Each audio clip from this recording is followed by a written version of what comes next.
What's up, guys? In this video, we'll be learning about why doing things that are good for us with personal growth and self-improvement is so challenging, so difficult, and so uncomfortable, and why embracing that suck or discomfort may be the key to unlock the best version of ourselves. So if you don't know, my name is Alex. I love self-improvement stuff. I'm kind of a nerd with it. I love to learn about it, and I love to teach it.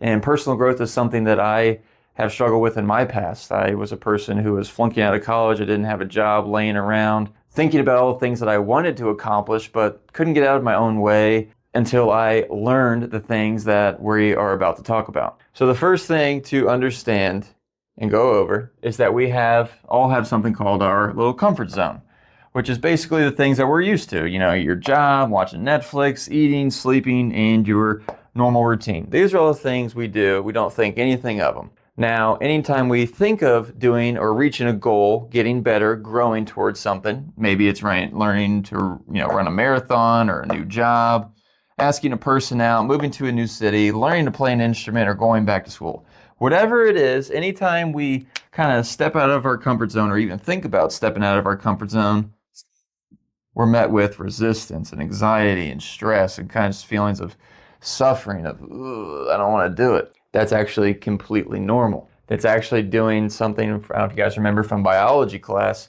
but it's called disrupting homeostasis. Homeostasis, if you don't remember, was just wanting the brain and body wanting to keep everything the same, regardless if it's good for you or not. That's just how we are wired to be. For example, a person who is trying to lose weight, they're going to eat healthy, they're going to try to exercise, and all those are great habits to put in place for a better life. The brain and body meet it with resistance because it's like, hey, we're going to have to change here. We're going to have to build muscle. We're going to have to lose weight, and we want to keep everything the same. So it's a very fundamental biological wiring of not wanting to disrupt homeostasis. And that's why anytime you try to go after a goal, get growth, improve in anything, you are met with these feelings. And it's because of homeostasis. Now, the thing where you might be asking yourself is that why is it that some people seem to be able to kind of leave their comfort zone and go after their goals and crush it, and it doesn't seem to affect them or keep them from doing what they want to do? Well, it could be that they have a natural propensity to handle this fear and resistance and stress,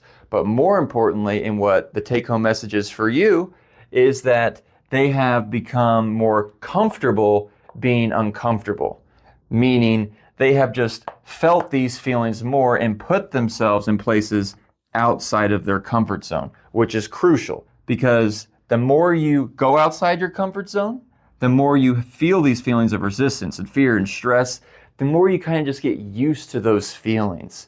And while, yes, it's still uncomfortable, you know what it feels like. In the same way you know what being hungry feels like, you know what sleepy feels like, you know what thirsty feels like.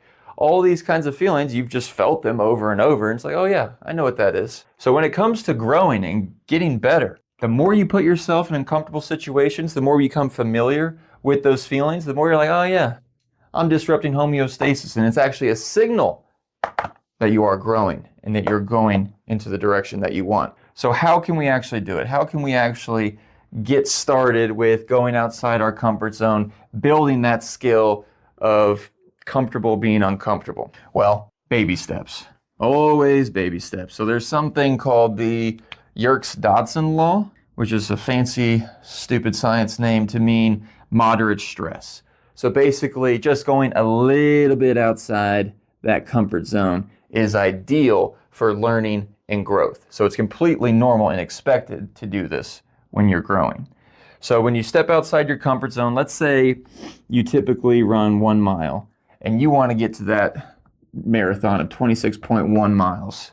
Well, if you were to go straight to here, it's going to be really tough. Your legs are going to be sore. You might hate running, puke, and never run again. So the idea would be to do 2 miles until that becomes, relatively easy. And then if you do that, you have expanded your comfort zone, or I should say window of tolerance, what you can handle, and now it's inside it because you have gotten used to it. You've practiced, and now 2 miles is what you can do. Go a little bit further. Now we go 3 miles, which is stretching our comfort zone, and you iterate on that basis. Expanding your comfort zone, growing so you're still becoming more comfortable with being uncomfortable and getting better. And that's powerful because the more you become comfortable being uncomfortable, then any of these things, whatever it is, does not seem nearly as daunting because you built this skill up. The key thing to remember is just do a little bit at a time. Just do a little bit increments of improvement, knowing that these feelings are completely normal to be had. All right, that's really all I have.